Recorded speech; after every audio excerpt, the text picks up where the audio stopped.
E o dragão parou perto da mulher que havia, Roma, para que, dando ela à luz, lhe tragasse o filho. E Roma, de fato, perseguiu o filho. Mandaram matar todas as crianças de 2 anos para cima, ou de 2 anos para baixo, melhor, para que matassem Cristo e o apanhassem lá. Herodes promulgou isto. Mas o filho da mulher foi arrebatado a Deus. Da ressurreição foi arrebatado para Deus e encontra-se à destra de Deus. Agora isso eliminaria toda essa doutrina do varão, não eliminaria? Está vendo? Mas agora a lei, Hebreus 10 de novo, tendo a sombra das coisas futuras, e não a imagem exata, mas a sombra. Agora, a outra noite, estava comentando com uma ótima pessoa sobre a doutrina do milênio. Eu disse, creio no milênio porque há muitas sombras do Antigo Testamento que falam que haverá um milênio. Tem de haver muitas sombras. Disse, a igreja passará pela tribulação? Eu disse, não, a igreja não pode passar pela tribulação. Ela tem de ir antes da tribulação. Muitas sombras. Veja que Noé, no princípio, Noé, o Antigo Testamento todo, e a lei agora eram uma sombra dos bens futuros. Agora, antes que o período da tribulação viesse primeiro, Enoque, ou Noé foi o tipo que continuou como a virgem adormecida, mas Enoque foi trasladado pouco antes da tribulação vir. E Enoque foi tomado, e não foi achado, pois Deus o tomou, o tipo da ida da igreja. E Noé o observou. Quando ele viu Enoque ir, ele sabia que era hora de entrar na arca para ser transportado pela tribulação. A Bíblia disse, havia 10 virgens que saíram ao encontro do noivo, e 5 eram sábias, 5 eram loucas, e todas eram virgens, cada uma delas, mas 5 eram sábias e tinham azeite em suas lâmpadas. E foram ao encontro do noivo, e o noivo veio, e as que tinham azeite entraram. Veja, a trasladação, ir com o noivo. Mas aquelas que foram deixadas vieram e também queriam entrar, exatamente como os que vieram e bateram na porta da arca. Noé, deixa-nos entrar, mas Deus fechou a porta. E ó, amigo meu, um dia destes Deus vai lhe dar sua chamada final. Então a porta vai ser fechada entre a misericórdia e o julgamento. Não fique de fora.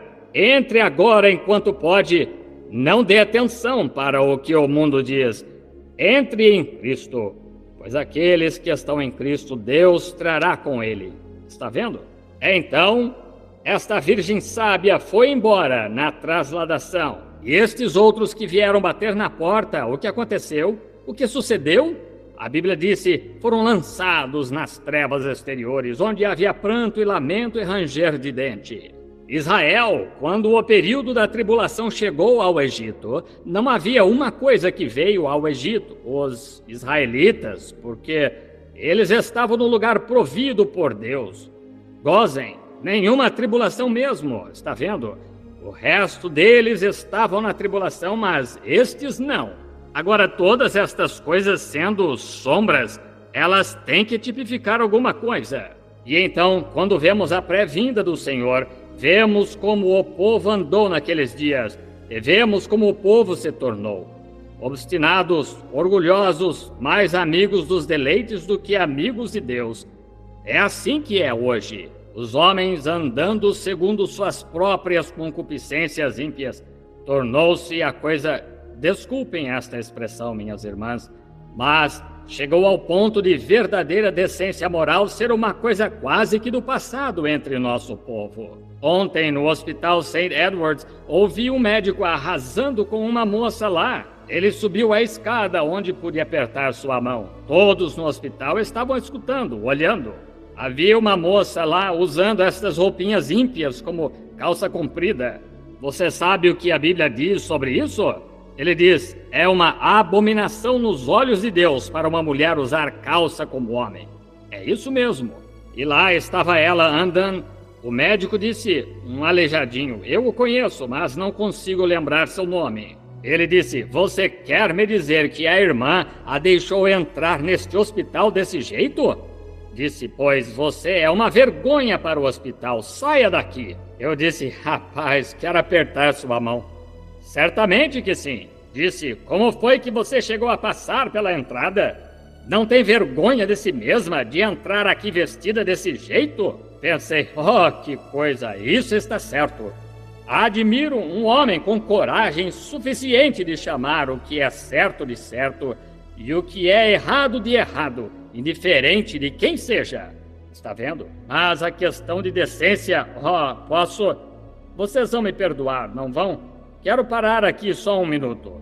Agora, acho que vou esclarecer isto um pouquinho, meu prezado e estimado amigo. Não pense que o irmão Branham está tentando ser grosseiro. Não estou. Só estou tentando dizer a verdade. E o que sei é que lá na glória, algum dia, se eu visse sua vida manchada, e então saberia que fui a causa disso, e sabendo a verdade e não a dizendo. Não, porei nas suas costas aquilo que está nas minhas. Você toma a sua decisão. As nossas mulheres que se vestem assim têm um espírito maligno, está vendo? Há somente uma coisa na Escritura que chegava a fazer isso. Era o diabo, tirava a roupa das pessoas. Olhe, agora, não estou querendo dizer que você seja imoral, não quero dizer isso, minha prezada irmã. Mas você está seguindo a tendência do dia, de tal forma que você acha que é bom porque outros fazem isso, e você não se dá conta que é o diabo fazendo isso. Claro que é. Você não é popular, você está louca. Desculpe a expressão. Ora, é isso mesmo. Quero dizer que você está se afastando de Deus com essa loucura. Oh, o Espírito Santo de Deus, não contendendo sempre com o homem, não querendo que alguns se percam, senão que todos venham a arrepender-se. E Deus nos dê coragem no dia quando pregadores... É aqui onde começou. É porque o seu pastor... na plataforma tolera isso. É isso mesmo. Você deve ser excomungada. Se eu tivesse uma igreja e as mulheres fizessem isso na igreja, imediatamente seriam tiradas do livro da igreja. Sim, senhor. Naquela hora mesmo, até que vocês se endireitassem, começassem corretamente.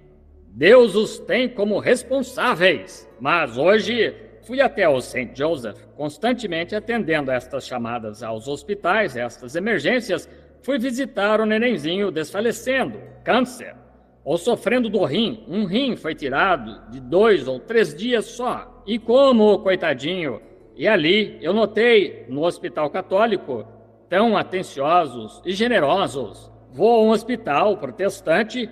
Havia uma senhora passando mal e me aproximei para impor as mãos. O capelão, de pé ali, disse, e eu avisei que era da mesma denominação a qual ele pertencia. Disse, não faça isso. Não imponha a mão nela. Eu disse, a Bíblia disse. Fora, disse, esse negócio não presta. Não queremos quem ponha a mão numa pessoa doente aqui. Está vendo como é? E é por essa razão que a Igreja Católica os está engolindo aos milhares. É isso mesmo, porque os protestantes não se aprofundaram o suficiente em Deus para terem uma experiência, para conhecerem o que é a salvação sincera, real, a moda antiga, o poder de Deus. Aí está a sua classe medíocre. E aí está a sua classe saciada, esperando pela vinda do Senhor. Amém. Aí está. Note, a lei tendo uma sombra. Todas estas coisas que vemos agora são uma sombra. Foram sombras. E agora estão se tornando o positivo. Exatamente como uma árvore nascendo e torna-se um galho, depois torna-se semente para produzir o mesmo tipo de semente que caiu no chão. Todas estas coisas saem de Gênesis. E hoje, agora... Mas estes adoradores que vieram sob a sombra nunca poderiam ser aperfeiçoados. Vamos frisar essa palavra aí. Continuamente se oferecem cada ano, pode aperfeiçoar o que a eles se chega. Quero que você agora... Você não ouviu muitas vezes as pessoas dizerem, não há ninguém perfeito. Está certo. Não se pode ser perfeito aos olhos do seu semelhante, mas você tem que ser perfeito ou nunca irá para o céu. Certo? A Bíblia disse, Jesus falando nas bem-aventuranças, Mateus disse: sede vós, pois, perfeitos, como é perfeito o vosso Pai que está no céu. Então você tem que ser tão perfeito quanto a Deus ou você está perdido. Agora, como você vai fazer isso? Está vendo? Agora, um pequeno erro e você está perdido.